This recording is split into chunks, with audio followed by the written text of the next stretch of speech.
श्रीमद्भागवत अष्टम स्कंद तीसरे अध्याय में भक्तगणों गजेंद्र के द्वारा भगवान की स्तुति तथा उसका संकट से मुक्त होना, यह कथा आपको श्रीमद् भागवत से सुना रहा हूँ। आप इसको ध्यान पर सुने और इस चैनल को लाइक करें, सब्सक्राइब जरूर करें। सुनिए।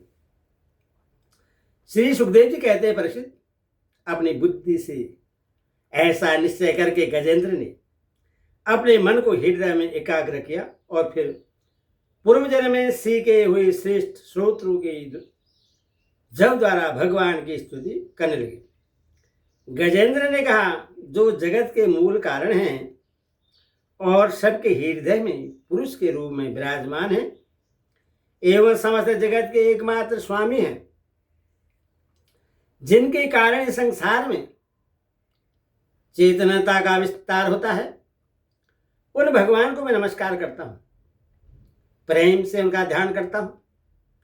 यह संसार उन्हीं में स्थित है, उन्हीं की सत्ता से प्रेरित हो रहा है, वे ही इसमें व्याप्त हो रहे हैं और स्वयं वे ही इसके रूप में प्रकट हो रहे हैं।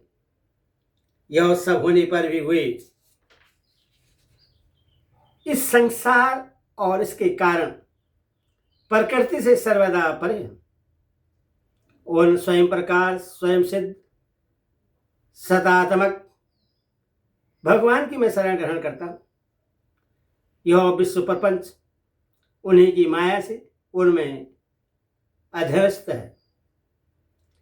यह कभी प्रतीत होता है तो कभी नहीं, परंतु उनकी दृष्टि ज्यों की त्यों एक सी रहती है। वे इसके साक्षी हैं और उन दोनों को वे ही देखते रहते हैं। वे सबके मूल हैं और अपने मूल भी वही है, कोई दूसरा उनका कारण नहीं है। वे ही समस्त कार्य और कारणों से अतीत। प्रभु मेरी रक्षा करें। प्रलय के समय लोक, लोकपाल और इन सब के कारण संपूर्ण रूप से नष्ट हो जाते हैं।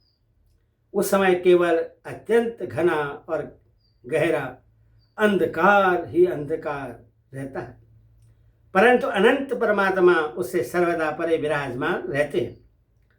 वही प्रभु मेरी रक्षा करें। उनकी लीलाओं का रहस्य जानना बहुत ही कठिन है। वे नट की भांति अनेकों वेश धारण करते हैं। उनके वास्तविक स्वरूप को न तो देवता जानते हैं और न ऋषि ही। फिर दूसरा ऐसा कौन प्राणी है जो वहां तक जा सके और उसका वर्णन कर सके। वे प्रभु मेरी रक्षा करें। जिनके परम मंगलमय स्वरूप का दर्शन करने के लिए महात्मा गण संसार की समस्त आसक्तियों का परित्याग कर देते हैं और वन में जाकर अखंड भाव से ब्रह्मचर्य आदि अलौकिक व्रतों का पालन करते हैं तथा अपने आत्मा को सबके हृदय में विराजमान देखकर स्वाभाविक ही सबकी भलाई करते हैं।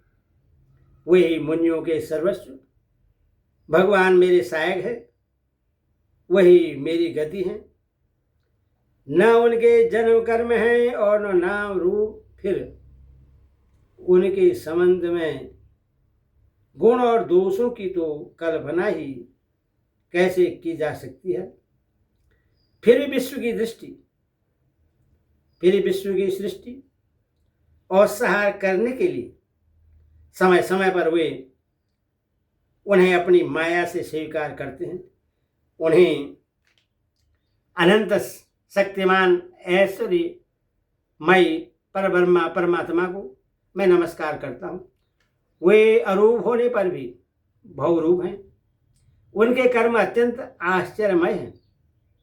मैं उनके चरणों में नमस्कार करता हूँ। स्वयं प्रकाश सबके साक्षी परमात्मा को मैं नमस्कार करता हूँ, जो मन, वाणी और चित्त से अत्यंत दूर है। उन परम भाव को मैं नमस्कार करता हूँ। विवेकी पुरुष कर्म संन्यास अथवा कर्म संप्रण के द्वारा अपना अंतकरण शुद्ध करके जिन्हें प्राप्त करते हैं तथा जो स्वयं ही नित्य मुक्त परमानंद एवं ज्ञान स्वरूप हैं ही। दूसरों को केवल्य मुक्ति देने की सामर्थ्य भी केवल उन्हीं में है। उन प्रभु को मैं नमस्कार करता हूँ जो सत्व रज तम इन 3 गुणों का धर्म स्वीकार करके कर्म से शांत, घोर और मूढ़ अवस्था भी धारण करते हैं। उन भेद रहित समभाव में स्थित एवं ज्ञान घन प्रभु को मैं बार बार नमस्कार करता हूँ। आप सबके स्वामी, समस्त क्षेत्रों के एकमात्र ज्ञाता एवं सर्वसाक्षी हैं। आपको मैं नमस्कार करता हूँ। आप स्वयं ही अपने कारण हैं, पुरुष और मूल प्रकृति के रूप में भी आप ही हैं। आपको मेरा बार बार नमस्कार है। आप समस्त इंद्रिय और उनके विषयों की दृष्टा हैं, समस्त प्रतीतियों के आधार है। अहंकार आदि छायारूप असत वस्तु के द्वारा आपका ही अशिष्टत्व प्रकट होता है। समस्त वस्तुओं की सत्ता के रूप में भी केवल आप ही भास रहे हैं। मैं आपको नमस्कार करता हूँ। अतो आप सबके मूल कारण हैं, आपका कोई कारण नहीं है तथा कारण होने पर भी आप में विकार या परिणाम नहीं होता, इसीलिए आप अनोखे कारण हैं। आपको मेरा बार बार नमस्कार है। जैसे समस्त नदी, झरने आदि का परम आश्रय समुद्र है, वैसे आप समस्त वेद और शास्त्र के परम तात्पर्य हैं। आप मोक्ष स्वरूप हैं और समस्त संत आपकी शरण ग्रहण करते हैं। अथवा आपको मैं नमस्कार करता हूँ। जैसे यज्ञ के काष्ठ अरण्य में अग्नि गुप्त रहती है, वैसे ही आपने अपने ज्ञान को गुणों की माया से ढक रखा है। गुणों में सोप होने पर उनके द्वारा विविध प्रकार की शिष्ट रचना का आप संकल्प करते हैं। जो लोग कर्म संन्यास अथवा कर्म संप्रण के द्वारा आत्म तत्व की भावना करके वेद शास्त्रों से ऊपर उठ जाते हैं, उनके आत्मा के रूप में आप स्वयं ही प्रकाशित हो जाते हैं। आपको मैं नमस्कार करता हूँ। जैसे कोई दयालु पुरुष फंदे में पड़े हुए पशु का बंधन काट दे, वैसे आप मेरे जैसे शरणागतों की फांसी काट देते हैं। आप नित्य मुक्त हैं, परम करुणामय हैं और भक्तों का कल्याण करने में आप कभी आलस्य नहीं करते। आपके चरणों में मेरा नमस्कार है। समस्त प्राणियों के हृदय में अपने अंश के द्वारा अंतरात्मा के रूप में आप उपलब्ध होते रहते हैं। आप सर्वेश्वरी पूर्ण एवं अनंत हैं। आपको मैं नमस्कार करता हूँ।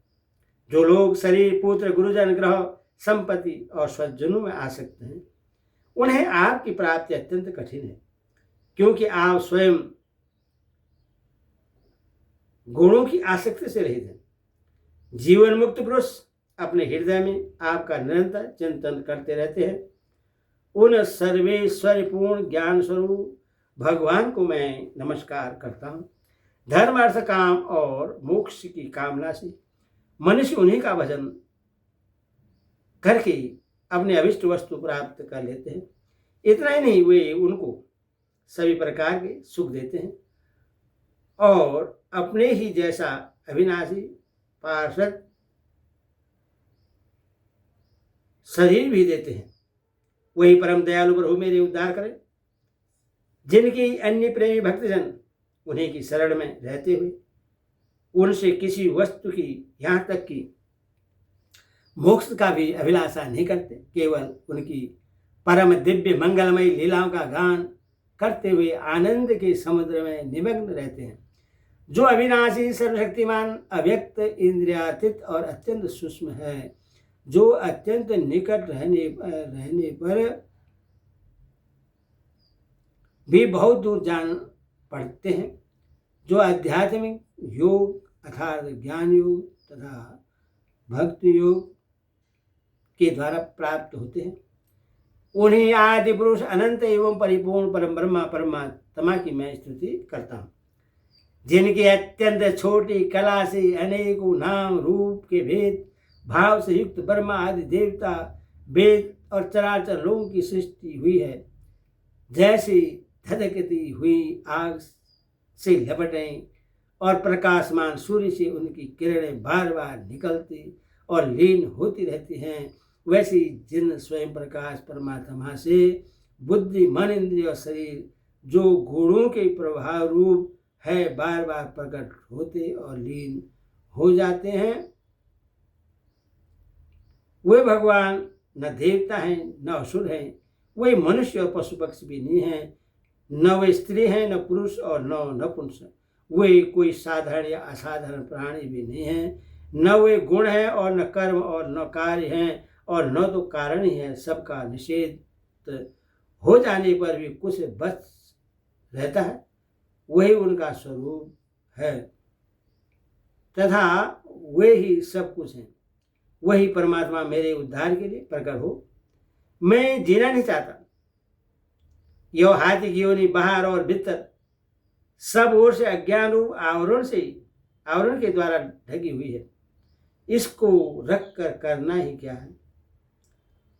मैं तो आत्म प्रकाश और ढकने वाले उस आनंद रूप आवरण से छूटना चाहता हूं, जो काल चक्र से अपने आप नहीं छूट सकता, जो केवल भगवत कृपा अथवा तत्व ज्ञान के द्वारा ही नष्ट होता है।